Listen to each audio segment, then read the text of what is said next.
বাস্তবতা কতটা কঠিন, জীবনের থেকেও দায়িত্ব অনেক বড় হয়ে যায় মাঝে মাঝে। বয়স ছাড়াও দায়িত্ব নিতে হয় বেশি। আসসালামু আলাইকুম, সবাই কেমন আছেন? আশা করি সবাই ভালো আছেন, আমিও ভালো আছি। আসলে আমি আজ ঈদের চতুর্থ দিন আমি বেড়াতে গেছিলাম জাতীয় শহীদ মিনারে। সেখানে যে দেখলাম যে আমার ছেলের বয়সী একটা ছেলে ফুল বিক্রি করতেছে।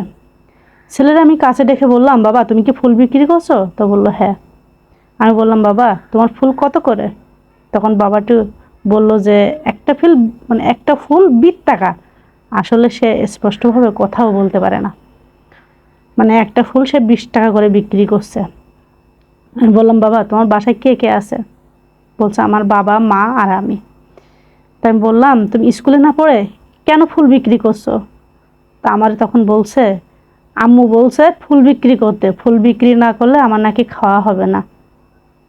আমার এই কথা শুনে অনেক মায়া লাগছে। আসলে এই বয়সে যে ছেলেটার খেলা করে বেড়ানো উচিত, মায়ের হাত ধরে ঘুরে বেড়ানো উচিত, সেই ছেলে নিজের দায়িত্বে এত বড় হয়ে গেছে দায়িত্ববানের দিক থেকে, সে ফুল বিক্রি করা শুরু করে দিয়েছে। সে দায়িত্বটা অনেক বেশি বড় করে নিছে তার কাঁধের ওপরে। তাই আমি বললাম, বাবা আমার একটা ফুল দাও, আমাকে পরিয়ে দেবে আন্টিকে? সে ফুলটা নিয়ে আমাকে সুন্দরভাবে পরিয়ে দিছিল। আর তার কি মায়াবী চোখ, আমার দেখে অনেক কান্না পাচ্ছিল। কিন্তু কি করব, এটা বাস্তবতা, মেনে নিতে হবে। আসলে আল্লাহ সবাইরে তো একরকম দেই নাই, এই জন্য সে পথে নেমে গেছে। এর বয়স কিন্তু আমার ছেলের বয়সই।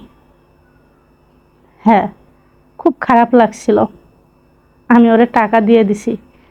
আসলে বাচ্চাটা কখনো ভাবিনি জন্মানোর আগে যে তার পৃথিবীতে এসে এত কষ্ট করতে হবে। তো যাই হোক, আজ এই পর্যন্তই। আল্লাহ হাফেজ, টাটা।